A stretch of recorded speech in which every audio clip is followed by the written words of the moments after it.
Assalamualaikum warahmatullahi wabarakatuh. Perkenalkan, nama saya Sulistia Zainuddin, kelas A5 Fakultas Keperawatan. Di sini saya akan menjelaskan sedikit tentang pentingnya berbahasa Indonesia yang baik dan benar serta santun dalam dunia keperawatan. Sebelum itu, saya akan menjelaskan tentang pentingnya berbahasa Indonesia yang baik.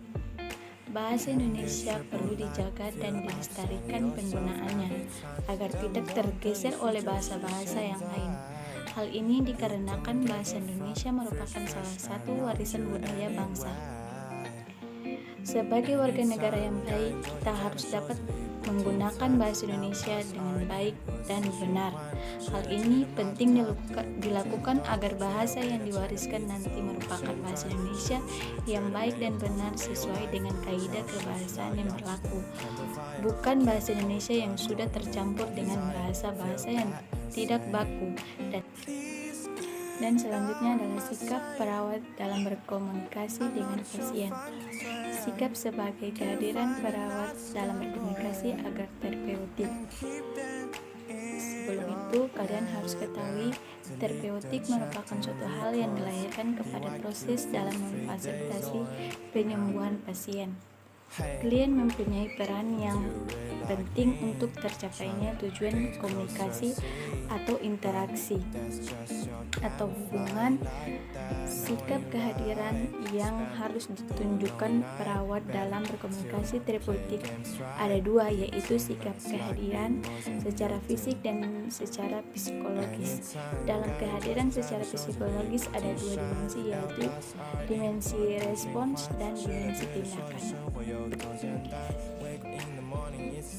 Yang pertama adalah sikap atau kehadiran secara fisik. Sikap atau cara yang menghadirkan diri secara fisik yang dapat memfasilitasi komunikasi yang terapeutik sebagai berikut. Yang pertama, berhadapan. Posisi berhadapan berarti bahwa dalam komunikasi perawat harus menghadap ke klien, tidak boleh membelakangi atau duduk menyamping. Sikap ini harus dipertahankan pada saat kontak dengan klien. Kedua, mempertahankan kontak mata. Kontak mata pada level yang sama berarti menghargai klien dan menyatakan keinginan untuk tetap berkomunikasi. Dan yang ketiga, membungkuk ke arah klien. Posisi ini menunjukkan keinginan untuk mengatakan atau mendengarkan sesuatu. Keempat, mempertahankan sikap terbuka. Selama berkomunikasi, perawat tidak melipat kaki atau tangan karena sikap ini menunjukkan keterbukaan perawat dalam berkomunikasi. Dan yang terakhir, tetap rileks. Tetap dapat mengontrol keseimbangan antara ketegangan dan relaksasi dalam memberikan respons pada klien. Kedua, sikap dalam dimensi respons.